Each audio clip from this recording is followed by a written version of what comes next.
Muy bien, continuamos estudiando la palabra de Dios, la carta a los Romanos, capítulo 12.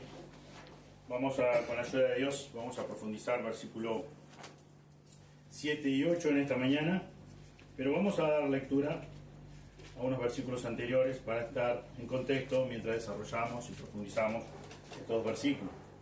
Y vamos a comenzar el capítulo 11, versículo 33 en adelante. Dice así la palabra de Dios: oh profundidad de las riquezas, de la sabiduría y de la ciencia de Dios, cuán insondables son sus juicios e inescrutables sus caminos. Porque ¿quién entendió la mente del Señor? ¿O quién fue su consejero? ¿O quién le dio a él primero para que le fuese recompensado? Porque de él, y por él, y para él son todas las cosas. A él sea la gloria por los siglos. Amén. Así que, hermanos, os ruego por la misericordia de Dios que presentéis vuestros cuerpos en sacrificio vivo, santo, agradable a Dios, que es vuestro culto racional. No os conforméis a este siglo, sino transformaos por medio de la renovación de vuestro entendimiento, para que comprobéis cuál sea la buena voluntad de Dios, agradable y perfecta. Digo pues, por la gracia que me es dada, a cada cual que esté entre vosotros, que no tenga más alto concepto de sí que el que debe tener, sino que piense de sí con cordura, conforme a la medida de fe que Dios repartió a cada uno. Porque de la manera que en un cuerpo tenemos muchos miembros, pero no todos los miembros tienen la misma función, así nosotros, siendo muchos, somos un cuerpo en Cristo, y todos miembros los unos de los otros. De manera que, teniendo diferentes dones, según la gracia que nos es dada, si el de profecía, úsese conforme a la medida de la fe, o si de servicio, en servir, o el que enseña en la enseñanza, el que exhorta en la exhortación, el que reparte con liberalidad, el que preside con solicitud, el que hace misericordia con alegría. Amén. Señor, una vez más nos dirigimos a ti para pedir justamente que tú nos ilumines con tu Espíritu Santo, para que podamos comprender tu palabra, para que tu palabra nos hable, para que tú nos hables a través de ella, porque esta es tu palabra que es viva y permanece para siempre, tu palabra que es precisa, tu palabra que es el alimento que necesitamos cada uno de tus hijos. Señor, como orábamos al comienzo de este culto, que realmente, Señor, estemos enfocados en ti, Señor. Señor, como expresa bien aquí el apóstol Pablo, Señor, asombrado, Señor, por tu grandeza, por quien tú eres, que a pesar de nuestra condición, tú tuviste misericordia de nosotros, quisiste reconciliarnos contigo mismo. Y para ello pagaste un precio altísimo con la vida de tu unigénito Hijo Jesús. Señor, que en esta mañana podamos comprender tu gran amor, tu gran misericordia, y Señor, y que podamos responder. Por eso comienza así este capítulo 12. Así que, hermanos, que realmente entreguemos todo lo que tú nos has dado, que nos rindamos a ti siempre, no solamente una vez a la semana o una vez al mes. Señor, que vivamos de una forma digna a tu llamado. Pedimos, Señor, esto en el precioso nombre de Jesús. Amén. Amén. Titulé el mensaje de hoy: capacidades espirituales otorgadas por Dios. ¿Me puedes dar un poquito más de volumen? Capacidades espirituales otorgadas por Dios con un propósito específico. Ya hemos estado estudiando esto hace varias semanas atrás, y por eso es que, como les compartí el domingo pasado, decidí compartir ese video, ese estudio del pastor Juan Manuel Vaz, para que realmente podamos llevar a la práctica lo que el Señor nos ha dado, esas capacidades dadas por Él, y que en ningún momento esa capacidad que Dios en su gracia y misericordia me ha concedido sea mezquino con esa capacidad, de no usarla para su gloria, para la edificación del cuerpo, y que tampoco, porque me dio esta capacidad y no me dio otra capacidad, esté señalando a otro hermano o a otros hermanos. Que es mi oración, como les decía la semana pasada, es mi oración y mi ruego que vivamos practicando la palabra de Dios. De nada sirve, dice la misma Biblia, Dios mismo a través de su palabra, de que oigamos mensaje domingo tras domingo, semana tras semana, miércoles tras miércoles, cuando tenemos reuniones los sábados tras sábados, y solamente quedemos conforme con lo que escuchamos. Y podamos decir, aquí en nuestra casa, qué buen mensaje, cómo Dios me habló. Y queda todo en eso. De nada sirve. No va a cambiar nuestro carácter, no vamos a honrar más a Dios, no vamos a glorificar a Dios.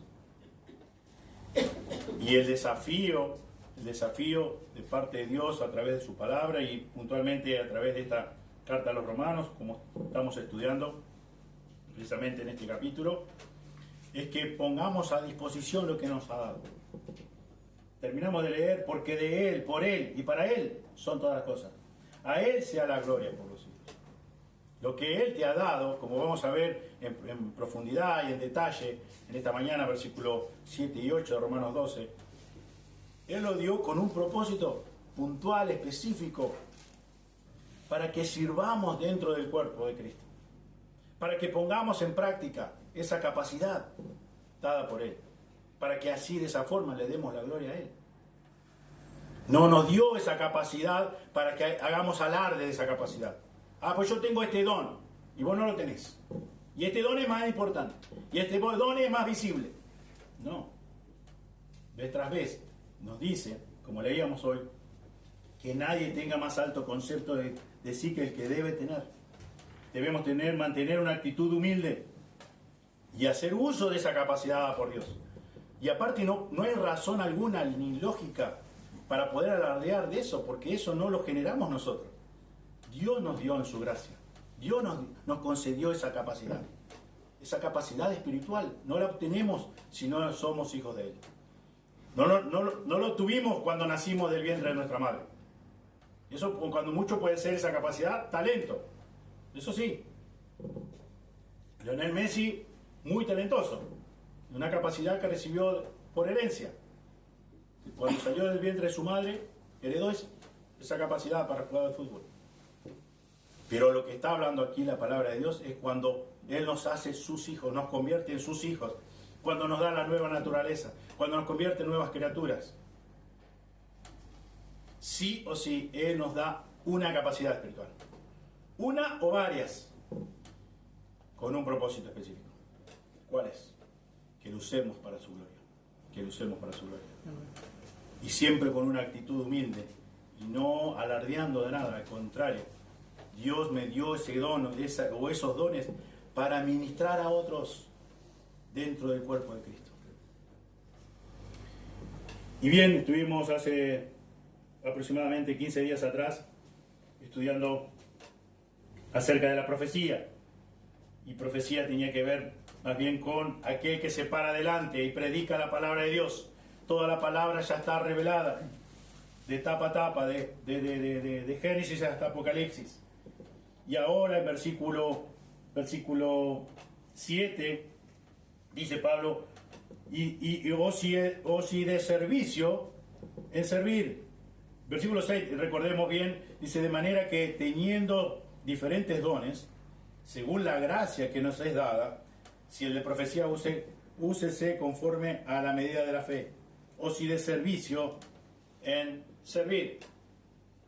Y aquí nos encontramos en este orden o en esta secuencia que da el apóstol Pablo aquí en la carta a los romanos, el segundo don espiritual, que es el llamado servicio.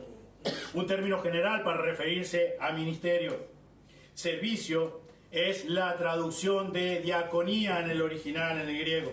Palabra griega de la cual también obtenemos los términos diáconos. Lo que la Biblia nos enseña allí en Hechos 6, 3 y 4. Eran los que servían. Los primeros diáconos en la iglesia primitiva fueron varones, dice el texto, de buen testimonio, llenos del Espíritu Santo y de sabiduría, quienes fueron encargados de suministrar alimentos para las viudas con el fin de que los apóstoles quedaran en libertad para dedicarse a tiempo completo a la oración y al ministerio de la palabra. Servicio. Personas, dice, que servían varones de buen testimonio, llenos del Espíritu Santo. ¿Qué nos dice? Lo que acabo de decir antes. No es alguien que nació con un talento. ¿Por qué? Porque no alguien que nació con el talento, Messi, como mencioné, no está lleno del Espíritu Santo. Y aquí dice el texto de Hechos 6, 3 al 4, que aquellos varones tenían buen testimonio y estaban llenos del Espíritu Santo y de sabiduría. Con lo cual afirma lo que la Biblia misma declara, que uno tiene esa capacidad dada por Dios, esa capacidad espiritual, ese llamado don o dones, cuando Dios nos convierte en sus hijos, no antes.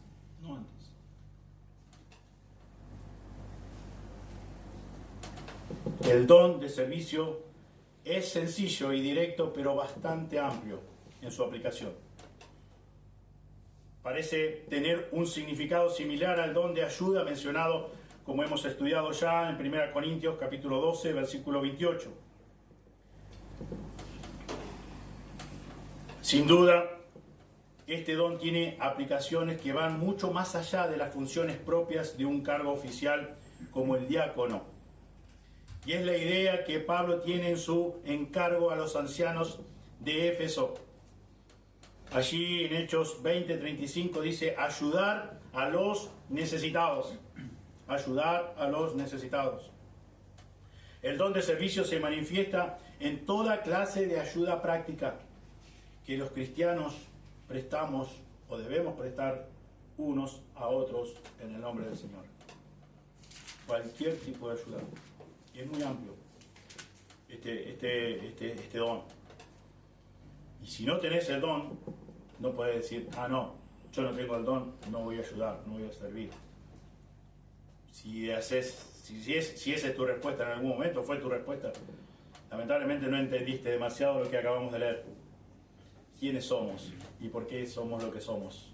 Y si somos hijos de Él, ¿por qué somos? ¿Porque había algo bueno en vos?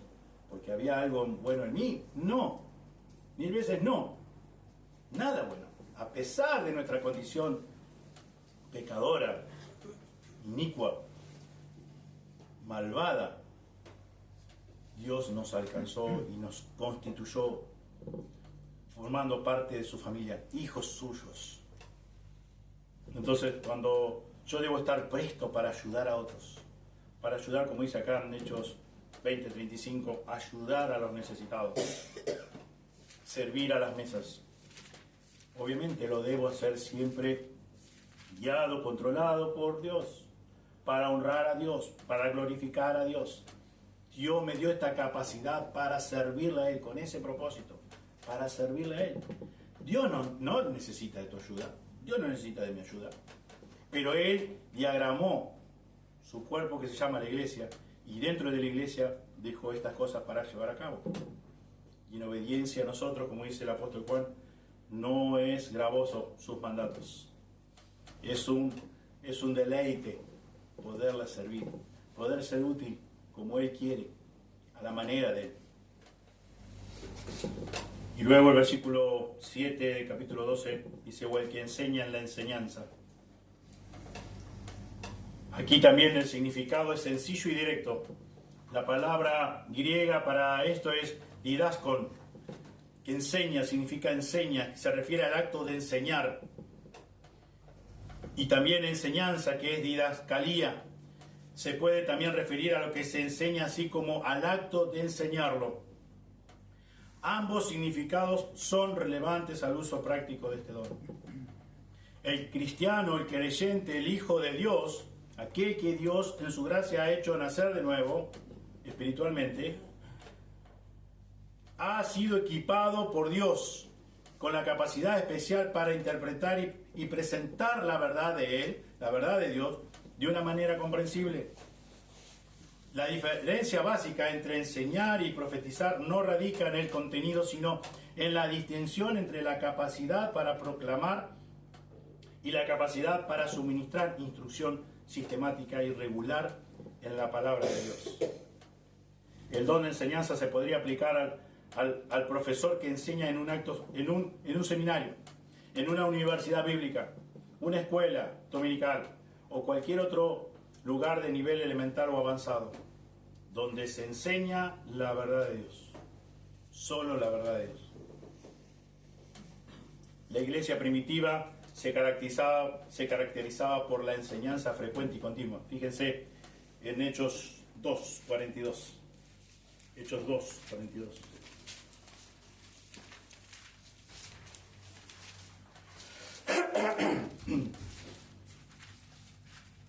Y perseveraban, dice el texto, y perseveraban en la doctrina de los apóstoles, en la comunión unos con otros, en el partimiento del pan y en las oraciones. Y perseveraban en la doctrina de los apóstoles, enseñando la palabra de Dios, enseñando lo que habían escuchado de los apóstoles y los apóstoles de Jesús. También, si vemos lo que dice Mateo 28, 19 y 20, esta gran comisión, también incluye este mandato. Por tanto, id y haced discípulos a todas las naciones, enseñándoles que guarden todas las cosas que os he mandado. Enseñándoles que guarden todas las cosas. Es mucho más que anunciar el Evangelio. Es enseñar a que guarden todas las cosas que Dios ha mandado. El don espiritual de Pablo incluía las funciones de predicar y enseñar. Fíjense en 2 de Timoteo 1:11.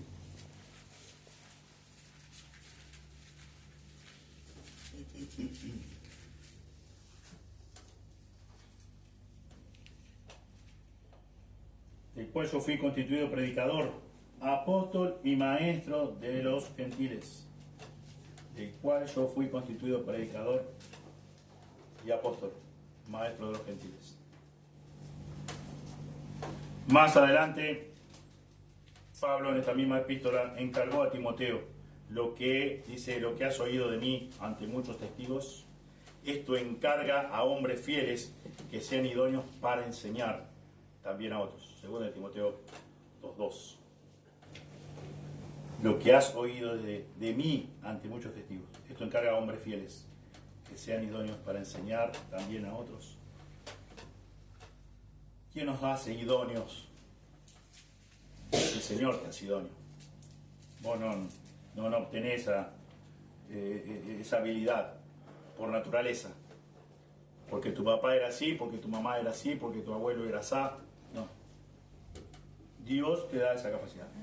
Así como para enseñar, así como para servir, así como para predicar.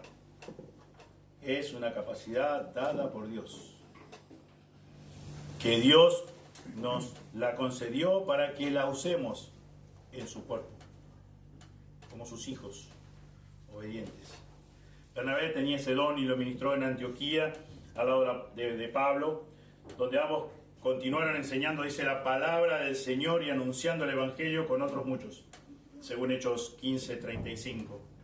De forma similar, un judío llamado Apolos, natural de Alejandría, varón elocuente, poderoso en las Escrituras, había sido instruido en el camino del Señor, y siendo de espíritu fervoroso hablaba y enseñaba diligentemente lo concerniente al Señor. Hechos 18, 24 y 25. No hablaban de su propia cuenta, hablaban como habían sido enseñados, de lo que habían recibido de los apóstoles, de lo que habían recibido de Jesús, de acuerdo, como dice acá, concerniente al Señor. Por eso es importante que cada predicación sea basada en lo que la palabra del Señor dice, no en tu propia experiencia, no en tu propia capacidad. No que si tiene que ver con algún tipo de visión o revelación especial, no. Ya toda la palabra de Dios está acá revelada. Lo que quiso dejarnos Dios revelado está acá. No tenemos que añadir nada. Tampoco obviamente quitar, pero no podemos añadir nada.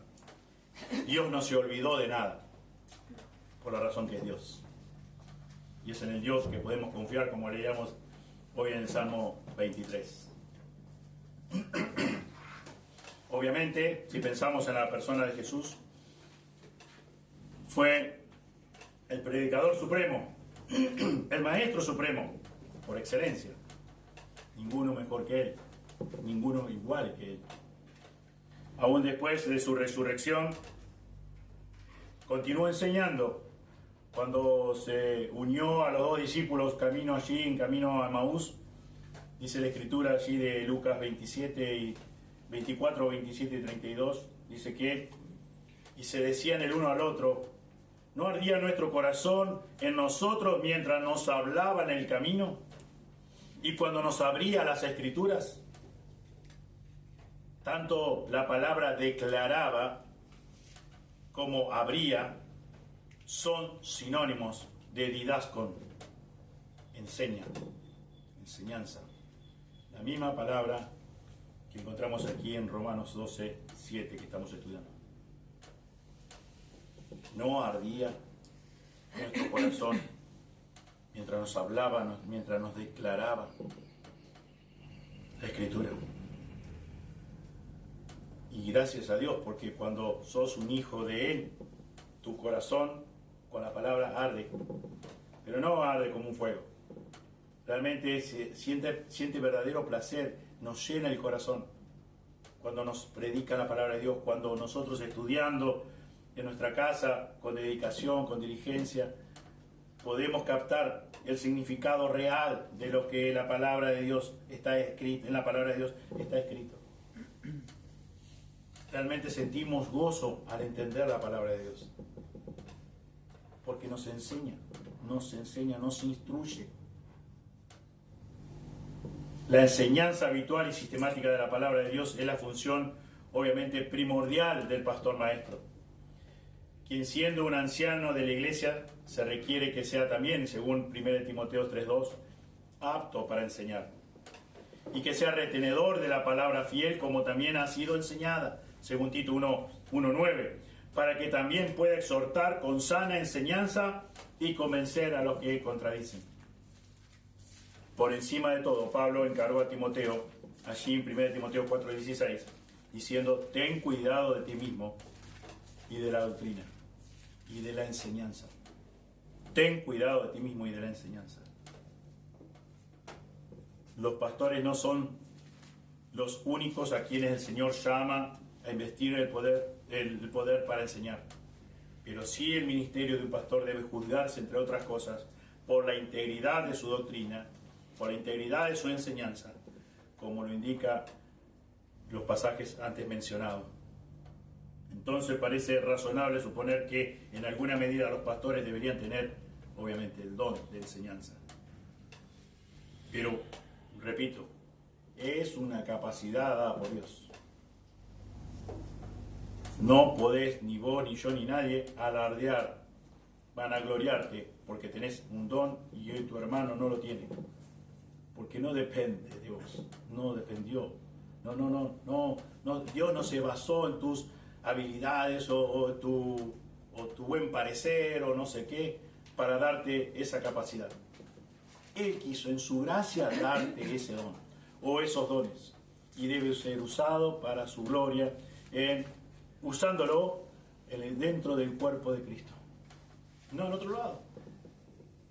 No lo dio para que lo uses en tu trabajo secular.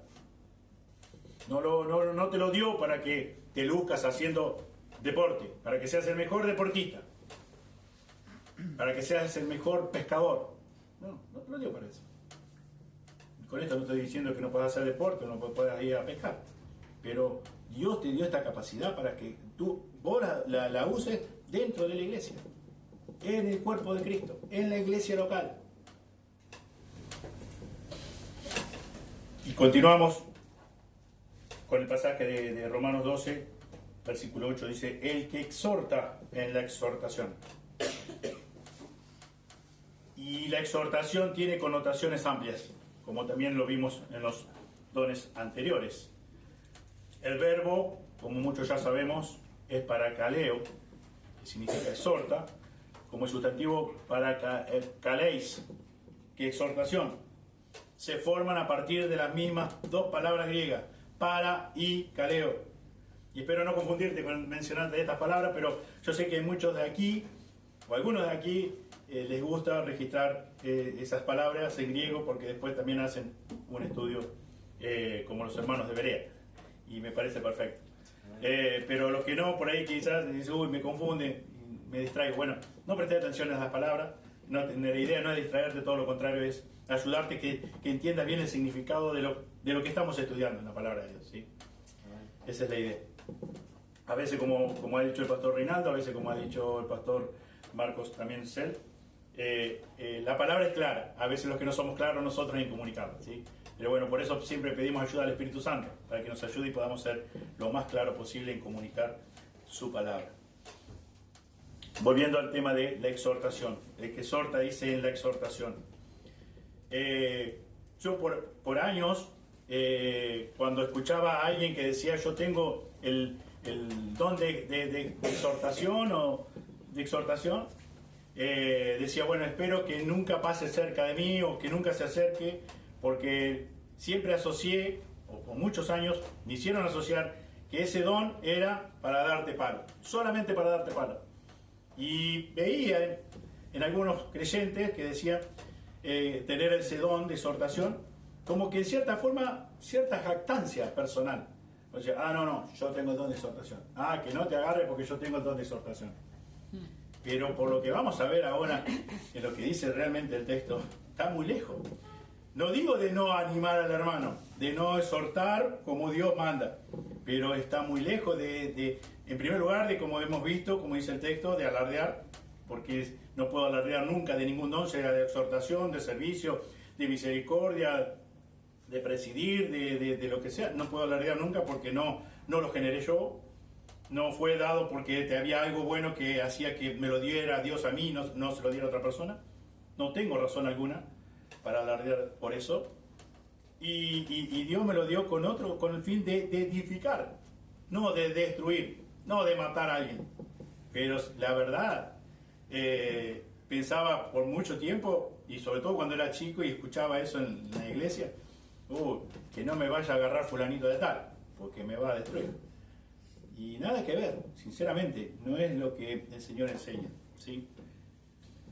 Y habiendo dicho que el verbo es paracaleo, y habiendo dicho de que estas dos mismas, o sea, palabras, exhortación, exhorta, provienen de las dos mismas palabras griegas, para y caleo, y tienen el significado literal de llamar a alguien al lado de uno. Eso es importante. Llamar a alguien al lado de uno. Tienen una relación muy estrecha con abogado, consolador, ayudador. Un título que Jesús empleó para referirse a sí mismo. Y acompáñenme, por favor, a Juan 14, 16. Juan 14, 16.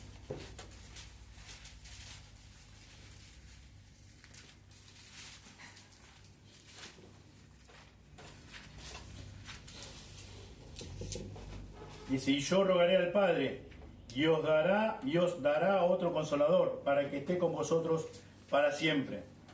Versículo 16. Versículo 26 ahora. Mas el Consolador, el Espíritu Santo, a quien el Padre enviará en mi nombre, Él os enseñará todas las cosas, y os recordará todo lo que yo os he dicho. Capítulo 15, versículo 26 también. Pero cuando venga el Consolador, a quien yo os enviaré el Padre, el Espíritu de verdad, el cual procede del Padre, Él dará testimonio acerca de mí. Y capítulo 16 de Juan, versículo 7. Pero yo digo la verdad, os conviene que yo me vaya, porque si yo no me fuera, el Consolador no vendría a vosotros. Mas si me fuere, os lo enviaré.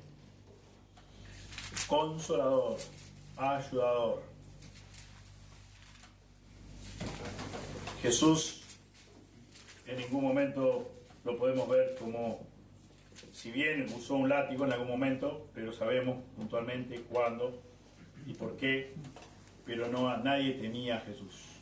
Nadie decía, no me voy a acercar a Jesús, todo lo contrario, todo lo contrario. Las personas se acercaban a Él.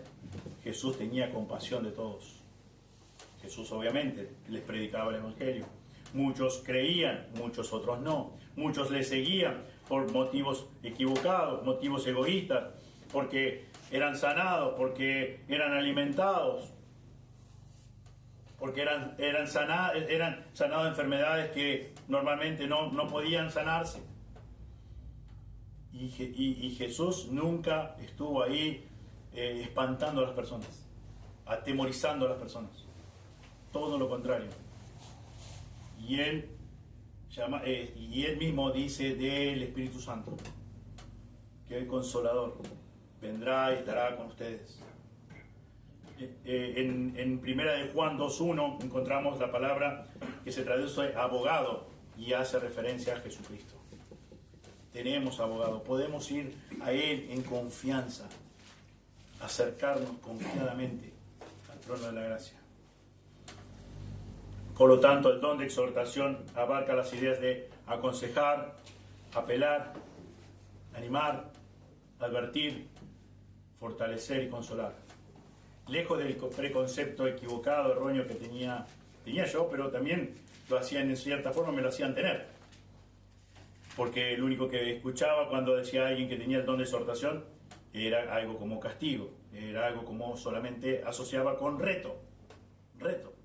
Exhortación no es sinónimo de reto, es sinónimo de ponerse al lado, es sinónimo de aconsejar, es sinónimo de animar, es sinónimo de advertir, fortalecer, consolar. Esa es la idea, eso es lo que está Pablo acá diciendo cuando menciona la palabra, versículo 8 de Romanos 12, el que exhorta en la exhortación. Eso tiene en mente el apóstol Pablo. No un látigo no necesariamente quizá un látigo, pero palabras duras, palabras fuertes, de castigo.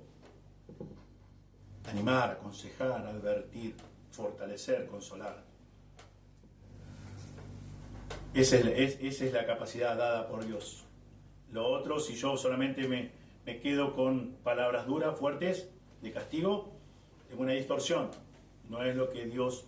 No me estoy refiriendo a la capacidad dada por Dios. En una ocasión el don puede ser usado para persuadir a un creyente de apartarse de un pecado o de un mal hábito. Y en eso estamos 100% de acuerdo. Y más adelante puede aplicarse para animar a la misma persona a mantener su conducta corregida. El don puede ser usado para amonestar a la iglesia como un todo hacia la obediencia a la palabra de Dios, así como el don de hacer misericordia, que vamos a ver dentro de un momento.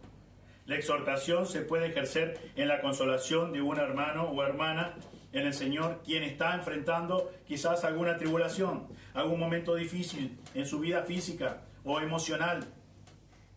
Pero yo no puedo tener la errónea idea de decir, me acerco para castigar a esta persona. Esta persona me va a escuchar.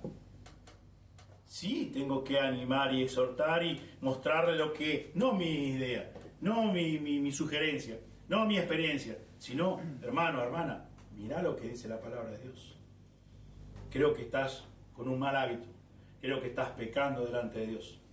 Dios dice esto, alejate de esto, abandoná esto. Pero Dios lo dice, hermano, yo estoy acá, como hemos visto la semana pasada, estoy acá porque te amo, porque quiero corregirte con la ayuda del Señor, pero no porque yo sea mejor que vos, hermano, sino porque quiero ayudarte, porque por la razón misma que te amo. Y así como yo hoy me acerco a ayudarte en esto, quizás mañana vos tenés que acercarte a mí y ayudarme en otra cosa. Pero debo acercarme y quizás tenga que en un momento hablar con firmeza, pero no con voz de castigo, no con tono de reto. Todo lo contrario, ayudar a mi hermano, advertir a mi hermano, corregir con la ayuda de Dios y su palabra, corregir al hermano, animarlo, hacer que él esté más fuerte, ayudarle con su carga, ayudarle a abandonar obviamente su pecado, pero quizás está pasando por un momento difícil de salud y debo acercarme y ayudarlo. Esa es la idea de del don de exhortación, del don de exhortación. La persona que exhorta también puede ser usada por Dios para animar y fortalecer a un creyente débil. La Biblia nos habla de eso, de los hermanos débiles dentro de la iglesia. Y el hermano que tiene el don de exhortación debe acercarse y puede ser usado por Dios o ser usada por Dios para animar y fortalecer a ese hermano o esa hermana débil que está quizás enfrentando una situación difícil. Algunas veces puede usar su don por la simple razón de andar al lado de un amigo quien está afligido, desanimado, frustrado o deprimido, a fin de brindar ayuda en todo lo que sea necesario. Este don se puede ejercer cuando se ayuda a una persona a llevar una carga que es demasiado grande o demasiado pesada para él solo. Como hemos visto recientemente, citado el domingo pasado en Gálatas 6:1, cuando dice Pablo también aquí a los Gálatas: hermanos, si alguno fuere sorprendido en alguna falta, vosotros que sois espirituales, restaurarle con espíritu de mansedumbre, considerándote a ti mismo, no sea que tú también seas tentado. Versículo 2, sobrellevad las cargas los unos de los otros. Sobrellevad los unos las cargas de los otros, y cumplir así la ley de Cristo. Sobrellevad los unos las cargas de los otros. El que tiene el don de exhortación se va a acercar a un hermano o una hermana y le va a ayudar. Sea lo que sea la situación que esté atravesando. Si ve que hay una falta, si ve que hay un pecado, le mostrará con firmeza, pero con amor. No olvidemos eso va junto, va tomado de la mano. No es querer ser más fiel a la palabra de Dios porque solamente le muestro rudeza o cuando le digo las cosas y el amor lo dejo a un lado. No, Dios, por eso tenemos el ejemplo de Jesús. Obviamente Jesús, el equilibrio perfecto, el ser humano perfecto, pero nosotros debemos, según la enseñanza que nos ha sido dejada, de seguir esa enseñanza. Hoy tratamos de seguir las pisadas del Maestro, seguir enseñando la verdad, pero con el amor que Él nos ha dado, con el amor que Él nos ha alcanzado. Entonces yo debo de acercarme a ese hermano, esa hermana, y si está pasando, y si veo alguna falta, como dije recién, debo de advertirle, aconsejar, exhortar con la palabra de Dios, pero nunca sin amor, con amor. Porque la idea es que él supere ese momento, esa circunstancia, es que abandone ese pecado, porque no le hace bien a él y no le hace bien a nadie, no le hace bien al cuerpo de Cristo. Acá no se trata de que, yo peco solamente y yo me las arreglo. Y cuando mucho me irá mal a mí y nada más. No, somos un cuerpo. Por eso pone el ejemplo claro del cuerpo humano. Cuando un miembro de nuestro cuerpo está con problemas, todo el cuerpo se entera. Todo el cuerpo. De la misma forma. Y todo el cuerpo también está restringido por la función de ese miembro o de ese órgano. Por eso es importante tener claro estos conceptos. Pablo y Bernabé estaban ejerciendo el ministerio de la exhortación cuando allí en Hechos 14, 21 al 22 dice: confirmando los ánimos de los discípulos, exhortándoles a que permaneciesen en la fe y diciéndoles: es necesario que a través de muchas tribulaciones entremos en el reino de Dios. Confirmando los ánimos de los apóstoles, de los discípulos, exhortándolos a que permaneciesen en la fe. También este encargo encarecido del apóstol Pablo a Timoteo, a predicar, a instar, a redarguir, a reprender y exhortar con toda paciencia y doctrina, con toda paciencia y enseñanza. Según Timoteo 4:2. Es del ministerio de la exhortación que el escritor de Hebreos habla cuando amonesta a los creyentes con estas palabras: y considerémonos unos a otros para estimularnos al amor y a las buenas obras, no dejando de congregarnos como algunos tienen por costumbre, sino exhortándonos, y tanto más cuando veis que aquel día se acerca. El escritor de Hebreos amonesta a los creyentes de esta forma, de esta manera.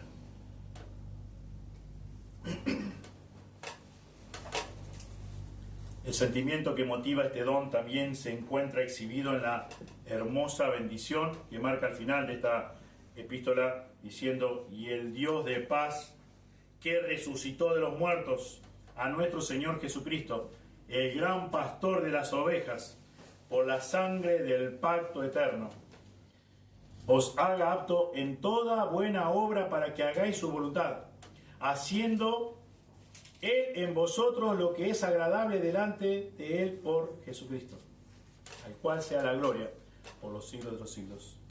Amén. Resumiendo esto, podríamos decir que así como la profecía proclama la verdad, la enseñanza sistemática y explica la verdad, la exhortación llama a los creyentes a obedecer y seguir la verdad. La exhortación llama a los creyentes a obedecer y seguir la verdad, a vivir como se supone que los cristianos, que los hijos de Dios deben vivir, de manera consecuente con la voluntad revelada de Dios, la Biblia. ¿Cómo se supone que un hijo, una hija de Dios debe vivir? ¿Cómo se supone? ¿Cómo pensás que se supone? ¿Cómo entendés vos que debería vivir un hijo, una hija de Dios?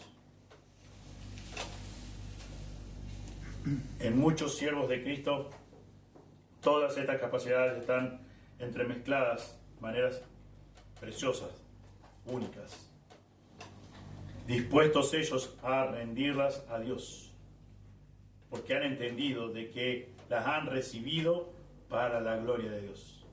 Y es un privilegio usarlas en la iglesia local y poder edificar el cuerpo de Cristo. Y Dios quiso que así sea. Y Dios quiere usar tu don en la iglesia. Tu don es en la iglesia. Dios diseñó eso. No lo instituyó ningún pastor, ningún líder. Dios fue el diagrama de Dios. Dios quiso que fuera así, de esta manera. Y continuamos con el don de repartir. Versículo 8, parte B, dice: el que reparte con liberalidad. La quinta categoría de dotación espiritual tiene que ver con la acción de dar. El término griego usual para dar es didomi, pero aquí el consejo se intensifica con metadidomi, que tiene los significados adicionales de distribuir e impartir aquello que uno ha recibido. Distribuir e impartir aquello que uno ha recibido. La persona que ejerce este don de repartir, lo que tiene, uno lo reparte, hace un sacrificio personal. Por eso hoy leíamos: así que, hermanos, os ruego por la misericordia de Dios que presentéis vuestros cuerpos en sacrificio vivo. Haces un sacrificio vivo cuando estás en vida, cuando todavía gozás de la vida física. Haces un sacrificio de lo que el Señor te dio, porque entendiste que el Señor te lo dio. Y tenés para poder ayudar a otro, a un necesitado. Cuando las multitudes le preguntaron qué debían hacer para hacer frutos dignos de arrepentimiento, Juan el Bautista contestó lo siguiente: el que tiene 2 túnicas, dé al que no tiene. El que tiene que comer, haga lo mismo. Lucas 3, 8 y 11. En la introducción a esta carta a los romanos, Pablo expresó su deseo de comunicaros, impartir algún don, a fin de que seáis confirmados. Allí en capítulo 1, versículo 11. En su carta dirigida a Éfeso, deja en claro que sin importar que un creyente tenga o no este don especial de dar, sí debe tener el espíritu de generosidad que caracteriza este don. El que reparte lo hace con liberalidad, lo hace de forma generosa, no es mezquino. Todo cristiano debe trabajar haciendo con sus manos lo que es bueno, para que tenga que compartir, la misma palabra, metadidomi, con el que padece necesidad, según Efesios 4:28. Parece obvio que Pablo tenía esos mismos elementos de generosidad en el ejercicio de su don, y estos no se reflejan mejor que en su servicio dado a los santos de Tesalónica. Después de haberles ministrado durante un tiempo relativamente corto, estuvo en capacidad de decir con humildad perfecta y toda sinceridad que el evangelio traído a ellos por Silvano, Timoteo y él no llegó a vosotros en palabras solamente, sino también en poder, en el Espíritu Santo, en plena certidumbre, como bien sabéis cuáles fuimos entre vosotros por amor de vosotros. 1 Tesalonicenses 1:5. Por amor a vosotros, por amor de vosotros. Entonces, cuando hoy decíamos de aquel que exhortaba supuestamente y era visto mal o no querías acercarte a él, no es eso. El que exhorta lo debe hacer con amor. El que reparte lo hace con amor. El que enseña con amor. Pero no por el nombre del amor, entonces digo cualquier cosa, o digo o hago lo que la persona quiere recibir o escuchar. No, siempre siendo fiel a la palabra de Dios. Siendo fiel a la palabra de Dios, como ya hemos visto los pasajes. Tan grande es nuestro afecto por vosotros, continuó el apóstol Pablo diciendo más adelante, que hubiéramos querido entregaros no solo el Evangelio de Dios, sino también nuestras propias vidas, porque habéis llegado a ser muy queridos. Porque habéis llegado a sernos muy queridos.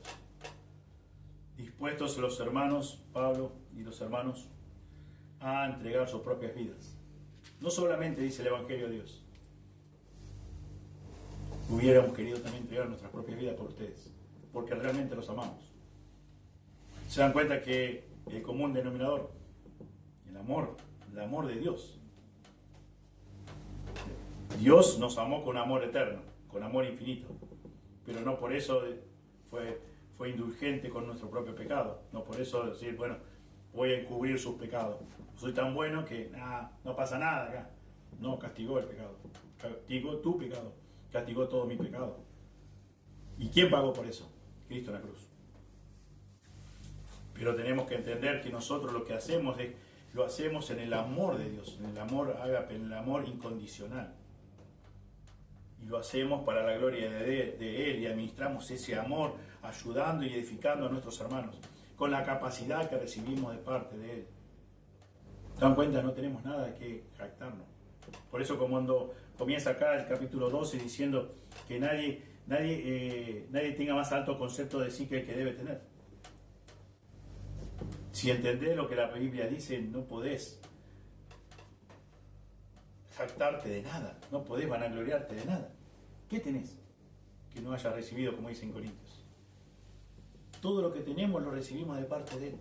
Todo, absolutamente todo. Y en la vida cristiana, y estamos hablando ahora de capacidades espirituales, todo lo hemos recibido de Él, por Él, y es para Él, porque Él debe recibir toda la gloria. Toda la gloria. Él se merece toda la gloria. Y ese es el propósito. Servir a Él agradecido. Infinitamente agradecido. Todo lo que podamos hacer, como decía el apóstol Pablo. No solamente hubiésemos querido entregar el Evangelio, que fue buenísimo y que es lo que debemos hacer. Aún hubiésemos estado dispuestos a dar nuestras propias vidas. Por el amor que le tenemos.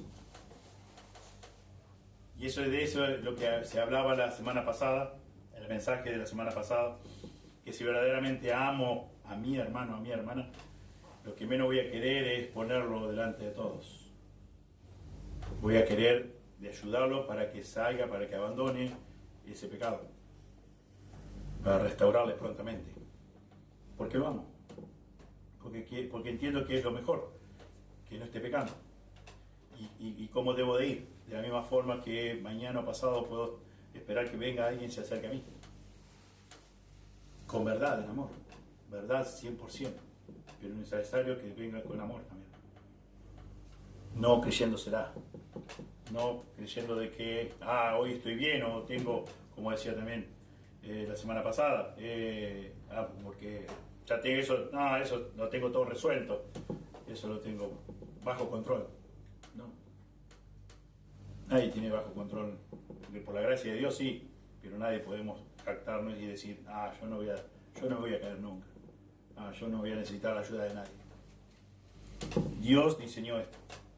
Aquí la palabra liberalidad que usa Pablo es la traducción de la palabra japlotes, cuya raíz alude a la soltería y que vino también a connotar simplicidad, tener ánimo constante y corazón abierto. Después, obviamente, de la generosidad. Ánimo constante y corazón abierto. Esa es la palabra que significa liberalidad. Alude también a la idea de una actitud generosa, que da con sinceridad, que da de corazón, como decimos nosotros. Cuando decimos, no, de corazón lo hago. Cuando pidieron ahí un favor o algo, ¿qué te debo de esto? No, de corazón lo hago, de corazón. Liberalidad, generosidad. Y a la vez, una sinceridad también. Estoy siendo sincero con lo que estoy haciendo. No es decir, bueno, no me quedó. Te digo, bueno, ¿qué vas a hacer? Estaba ahí, lo tuve que hacer y no se refiere a eso. El que reparte, hágalo con liberalidad, dice Dios, con generosidad, de corazón. No finjas hacer algo que realmente no sentís. No es eso, no se trata de eso. Acá la capacidad dada por Dios es aquella persona o aquellas personas que dan generosamente, dan de forma sacrificada. El cristiano que reparte con liberalidad da de sí, no para sí, da de sí, de lo que tengo, de lo que puedo brindar, de lo que el Señor me ha dado en su gracia, eso comparto, eso doy, con eso ayudo. No estoy pensando, sacando cálculo, bueno, a ver, si doy esto, quizás por ahí quien te dice después reciba un favor más grande. No, generosamente, de corazón, de corazón.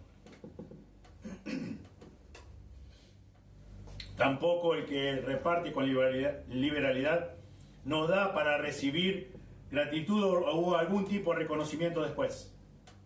No está pensando, bueno, si hago esto, cuando se entere me van a decir, mirá qué bien, aplaudamos a fulano de tal. Mirá qué gesto, mirá lo que dio, mirá, impresionante. No, el que reparte con liberalidad no está esperando ningún reconocimiento. Es más, no está esperando que se le agradezca, porque lo hace de corazón. Porque Dios le dio esa capacidad, que da, que entrega. Porque lo hace en primer lugar para glorificar el nombre de Dios, en gratitud a Dios. Y después Dios dice, mirá, acá hay alguien que puedes ayudar. Y acá estoy. No está esperando ningún reconocimiento, ningún aplauso de personas. Es solo amor a Dios y por la persona, por el hermano, es lo que lo motiva a brindar su ayuda. Y todo, obviamente, lo hace para la gloria de Dios. Para la gloria de Dios. Aquellos que dan con liberalidad son todo lo opuesto a aquellos que se dedican a tocar trompeta, como dice la Biblia, delante de ellos, como hacen los hipócritas en las sinagogas o en las calles para ser alabados por los hombres. Están, como decimos nosotros, están en la vereda de enfrente, los que reparten con liberalidad. En la vereda de enfrente de aquellos que hacen cosas para ser reconocidos por los hombres, para ser alabados por los hombres. Allí en Mateo 6:2 dice eso. Los hipócritas hacen cosas para recibir el reconocimiento o el agradecimiento de las personas y lo tengan como muy honorables. Mirá qué gran persona, mirá qué gran ayuda dio esta a la sociedad o a quien sea. Y Jesús dijo, os digo que ya tienen su recompensa. Y la alabanza era el reconocimiento de los seres humanos nada más. Y Dios bendice a aquel hermano, aquella hermana, que Dios mismo le dio la capacidad para que reparta y lo haga con liberalidad, y ese hermano, esa hermana es fiel con ese don. Y Dios bendice eso. Y Dios es honrado, y Dios es glorificado con eso. Porque lo hace a la manera de Dios. Si recordamos lo que cita Hechos 5, 1 al 10, Ananías y Zafira murieron por mentir al Espíritu Santo. Y detrás de su mentira estaba el deseo egoísta de quedarse con parte de las ganancias por la venta de su propiedad. En aquel caso trágico, a los creyentes que se negaron a dar con liberalidad, su egoísmo le costó la vida. No lo hicieron con liberalidad. Ananías y Zafira no repartieron el precio de sus bienes con liberalidad. Todo lo contrario. Todo lo contrario. Y así le fue. Le costó la vida física.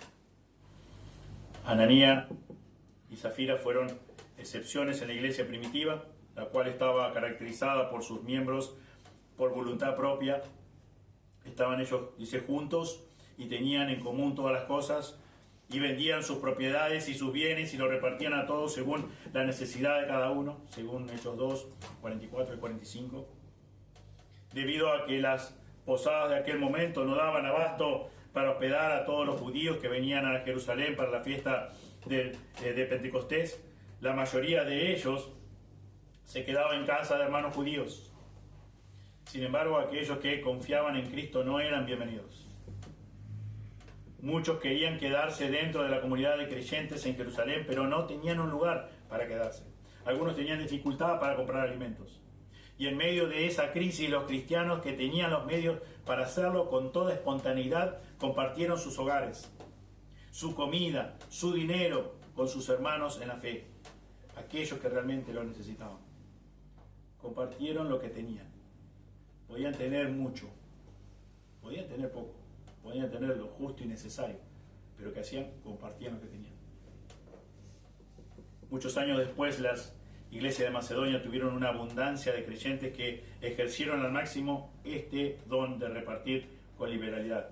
Y Pablo responde a esto diciendo, en grande prueba de tribulación, la abundancia de su gozo y su profunda pobreza abundaron en riquezas de su generosidad. Pues doy testimonio de que con agrado han dado conforme a sus fuerzas y aún más allá de sus fuerzas, pidiéndonos con muchos ruegos que les concediésemos el privilegio de participar en este servicio para los santos. Y no como lo esperábamos, sino que asimismo se dieron primeramente al Señor y luego a nosotros por la voluntad de Dios. Ellos dieron con tremenda, grande liberalidad, creyendo en la promesa de sembrar con generosidad. Ellos fueron movidos a repartir lo que tenían con generosidad, de todo corazón, sabiendo que de esa forma estaban honrando a Dios, glorificando a Dios. Y así participaron. Obviamente Dios los bendice, pero no necesariamente ellos fueron motivados porque esa es la idea. No es pensando qué voy a recibir a cambio. Si una gratitud, si un reconocimiento, o cuánta más dinero, o cuánta más posesiones económicas o materiales puedo tener. Soy movido porque entendí de que Dios me dio esto. Y Dios me dio la capacidad de repartir lo que tengo. Sea poco, sea mucho. Dios también nos enseña en su palabra que cuando la viuda participó de las ofrendas, dijo Jesús que ella había dado más que todo, porque había dado lo que tenía, todo lo que tenía. En cambio los demás habían participado de las ofrendas de lo que les sobraba. Entonces pues, quien reparte lo hace con generosidad de corazón y lo da todo. Lo que el Señor le da, obviamente ejerce, obviamente, si tiene una familia, con sabiduría, pero comparte lo que tiene, sea poco, sea mucho. Lo hace de corazón. Ya para ir terminando, ya nos queda poquito. Liderazgo dice el que preside con solicitud. Aquí la palabra preside viene del griego proistemi, que tiene el significado básico de estar en pie al frente, estar de pie al frente de otros. Y de ahí el concepto de liderazgo. En el Nuevo Testamento nunca se utiliza con referencia a gobernadores políticos, sino al gobierno de un padre de familia que ejerce autoridad en su propia casa. Tenemos citas, por razón del tiempo no las vamos a leer ahora, 1 Timoteo 3, 4, 5 y 12. En la iglesia, 1 Timoteo 5, 17. En 1 Corintios 12, 28, Pablo se refiere al mismo don, pero con otro nombre. Los que administran, dice Pablo. El verbo griego que significa guiar y del que se deriva la palabra cibernética.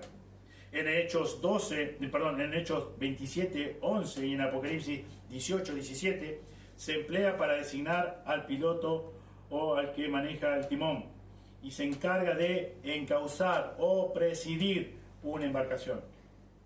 Aunque no se limita al ejercicio de cargos oficiales, el don de liderazgo eclesiástico corresponde claramente a los ancianos, a los pastores, a los obispos, que estamos hablando siempre del mismo, de la misma persona o de las mismas personas, y también de diáconos. Es significativo que Pablo no haga mención alguna de líderes en su primera carta a los Corintios. En esta iglesia les faltaba ¿qué? Liderazgo. Y explicaría gran parte de sus graves problemas morales y espirituales, que sin duda se vieron maximizados por tal deficiencia. Una democracia en la que todos sean libres de hacer lo que quieren y cada uno hace lo que se le da la gana, se convierte en anarquía. Iguales que los resultados desastrosos que ocurrió allí, según el libro de Jueces, que cada uno hacía lo que bien les parecía. Jueces 17, 6, 21 y 25. La ausencia de líderes trae como resultado que todos hacen lo que bien les parece, según su propio concepto, según su propio criterio, según sus propios ojos, como le sucedió a los israelitas en el tiempo de los jueces. El liderazgo efectivo debe ejercerse con solicitud, con diligencia, con celo.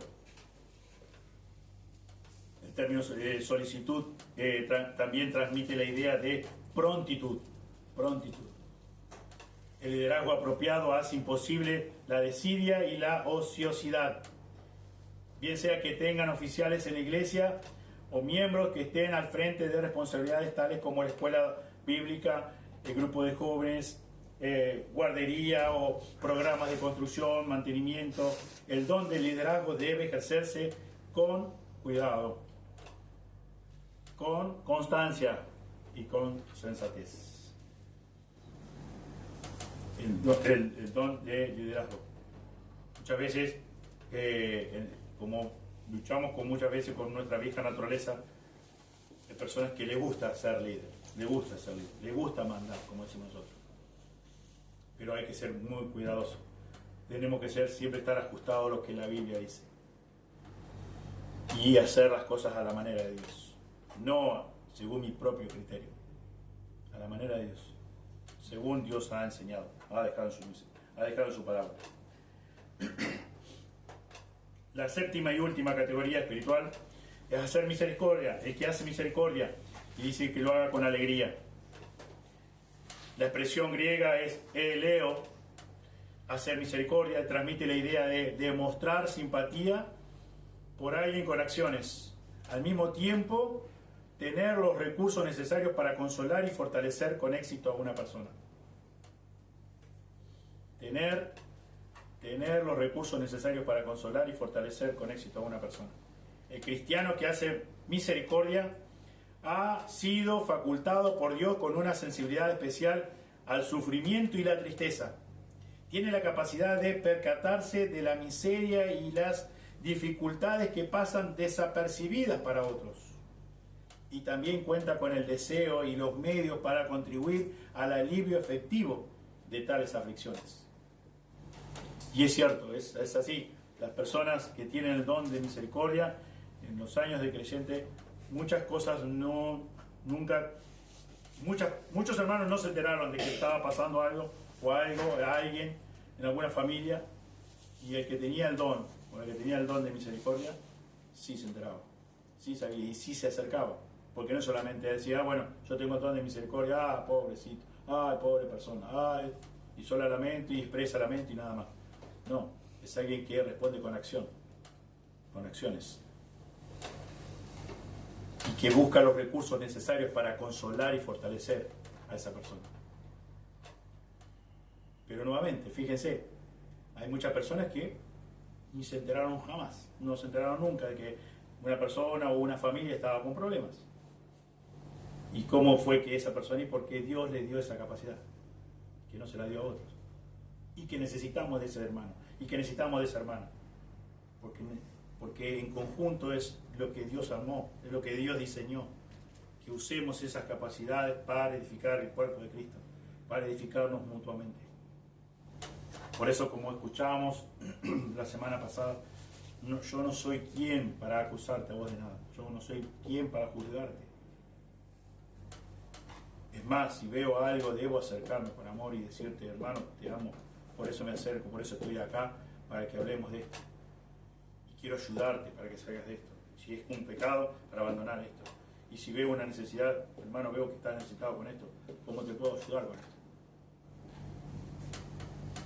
Y así hacemos uso de los dones. Y hacemos uso de los dones y hacemos que el cuerpo de Cristo crezca, sea edificado.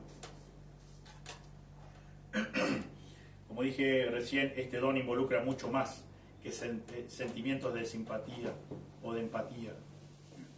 Se trata de un sentimiento que se traduce en acciones concretas. No es solamente la persona que dice, pobre, me enteré de tal cosa. ¿Viste lo que le pasó a fulano? ¿Viste lo que le pasó a aquella familia? Pobre. Sí. ¿Viste la pérdida económica que tuvieron? Sí. Y mucho más que eso. Tener el don de misericordia es actuar. Te enterás y actuás. Y buscar los recursos. Quizás cuando no tengas todos los recursos, pero te pones en acción a buscar esos recursos para poder ayudar a ese hermano, a esa hermana, a esa familia. Sea lo que sea económico o no. Por eso es mucho más que solamente sentimientos. Se ve reflejado en acciones. El cristiano que tiene este don siempre encuentra la manera de expresar sus verdaderos sentimientos de interés y preocupación en la ayuda práctica. No lo caracteriza lo teórico. No. Se entera y automáticamente actúa. Es práctico. Se caracteriza porque demuestra que hace misericordia en lo que dice y hace por aquellos que realmente lo necesitan. Hace misericordia, se caracteriza por eso. Hace misericordia. No habla de la misericordia. ¿Sí? ¿Se entiende? El creyente que hace misericordia puede ejercer su don en visitas a hospitales, por ejemplo, en el ministerio carcelario, o en el servicio a personas que están, que viven de una forma indigna, de forma que no tienen hogares propios, las personas incapacitadas, los que padecen sufrimiento o tristeza. Este don tiene una relación muy estrecha con el de exhortación, y es muy común que tales creyentes tengan una medida de ambos. Esta facultad no debe ministrarse con titubeos o por un mero sentido del deber, sino dice aquí el texto el que hace misericordia como con alegría, como lo que sabe cualquier persona que haya pasado por un momento de sufrimiento o necesidad especial. La actitud de un hermano en la fe puede hacer toda la diferencia para que su intervención sea de tremenda ayuda, de gran ayuda, y que se convierta en un obstáculo para la recuperación. No, el que tiene el don de hacer misericordia, lo hace con alegría. No lo hace por un sentimiento solamente del deber, y tengo que ayudarlo, y no me queda otro, y ya me enteré, y bueno, ¿y qué voy a hacer? Y voy a tener que darle una mano.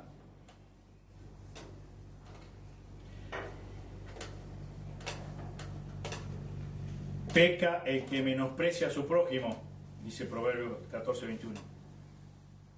Mas el que tiene misericordia de los pobres es bienaventurado. El que oprime al pobre afrenta a su hacedor, mas el que tiene misericordia del pobre lo honra. Proverbios 14:31. La palabra clave en esos versículos que es misericordia. Es misericordia. Porque el ayudador genuino, auténtico, siempre sirve con la alegría de saber que puede dar algo de lo que ya ha recibido en abundancia de parte de Dios. Hemos recibido todo de parte de Dios. Mucho, mucho más que abundancia. Nos quedamos cortos en palabras. Y damos de eso, y damos de lo que el Señor nos ha dado. Si tenemos que estar en un momento de crisis, un momento difícil de pasar, o un momento de enfermedad, ¿con qué me voy a acercar? Con la palabra de Dios, en oración, a ver, viendo si puedo ayudarlo con esa carga pesada que tiene. Lo hago con alegría, con amor. ¿Por qué? Porque amo a Dios y amo a mi hermano. Jesús leyó el libro de Isaías en la sinagoga y testificó acerca de sí mismo, diciendo: el Espíritu del Señor está sobre mí, por cuanto me ha ungido para dar buenas nuevas a los pobres. Me ha enviado a sanar a los quebrantados de corazón, a pregonar libertad a los cautivos, y vista a los ciegos, a poner en libertad a los oprimidos, a predicar el año agradable del Señor. Lucas 4, 18 al 19. El mismo Hijo de Dios, en su encarnación, mostró gran misericordia con alegría del Espíritu. El mismo Hijo de Dios. Si los cristianos que tienen este don no solo lo ministran con alegría, sino también de una manera regular y sistemática, habría muchos menos necesitados, dependiendo de agencias sociales, etcétera, etcétera. Si la gente de Cristo decidiera modelar sus vidas con base en el ejemplo de su misericordia para con los necesitados, muchas más personas estarían dispuestas a escuchar y también responder al Evangelio. Sería una oportunidad de alcanzarlos con el Evangelio, que es la necesidad más profunda, más importante de cualquier ser humano. Con relación a ese don y todos los demás, cada cristiano debería atender el consejo del apóstol Pablo allí en 2 Timoteo 1:6, y ya con esto terminamos. 2 Timoteo 1:6.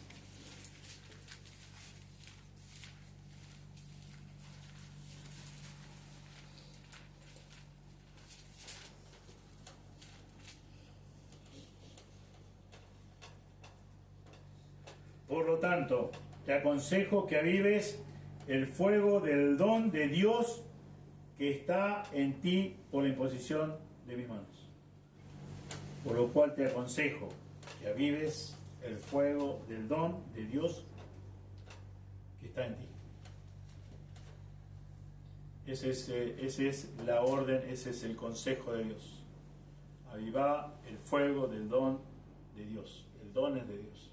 La capacidad es dada por Dios, con un propósito específico. Que lo uses dentro de la iglesia local para la gloria de Él. Avivar el fuego del don de Dios que está en ti. Oremos.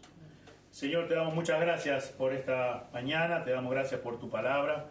Gracias, Señor, por el tiempo, Señor, que pudimos alabarte juntos como cuerpo, como iglesia. Y gracias, Señor, por estas capacidades que tú en tu divina gracia nos has concedido a cada uno de tus hijos. Pero con un propósito específico, que lo usemos, que avivemos ese fuego de esa capacidad que tú nos has dado, en medio nuestro, en medio de esta iglesia local. Señor, que podamos realmente administrar tu amor, tu verdad, Señor, y llevando a cabo cada uno de nuestros dones. Señor, que realmente te glorifiquemos con ellos. Señor, tú nos los diste para con ese fin, con ese propósito, para que te demos la gloria a ti, usándolo entre nosotros. Señor, tú no necesitas nuestras capacidades en sí mismo. Señor, tú necesitas que nosotros te obedezcamos en amor, que realmente tomemos en serio tu palabra, Señor. Señor, ayuda a cada hermano, a cada hermana, Señor, y también a cada persona que nos acompaña en esta mañana, que quizás todavía no es un hijo, una hija tuya, Señor, para que tú obres en sus corazones, Señor, y que pueda tu Espíritu Santo convencerlo de pecado, Señor, y también así ver la realidad de su condición, de su necesidad de un Salvador, nuestro Señor Jesucristo. Señor, el único nombre por medio del cual podemos ser salvos, el único mediador entre tú, oh Dios, y nosotros los seres humanos. Señor, que pueda entender que la salvación no se gana. La salvación tú la das como regalo, sin merecernos nada. Todo lo contrario. Nos merecemos de parte tuya, Señor, por nuestro pecado, por nuestra condición, castigo eterno, el infierno, por nuestro pecado, no por otra cosa. Señor, y tú en tu gracia, Señor, diseñaste un plan único, es el Evangelio, que son las buenas nuevas de salvación, enviándonos a tu unigénito Hijo Jesús, el cual vino aquí para morir por nuestros pecados. Fue sepultado, conforme a la Escritura, y resucitó al tercer día, conforme a la Escritura. Tu palabra se cumple, tu palabra es verdad. Obra, Señor, en cada uno de nuestros corazones, ya sea de incrédulos como de creyentes. Obra a través de tu palabra, obra a través de tu Espíritu. Te damos gracias y pedimos todo en el nombre de Jesús. Amén. Muchas gracias.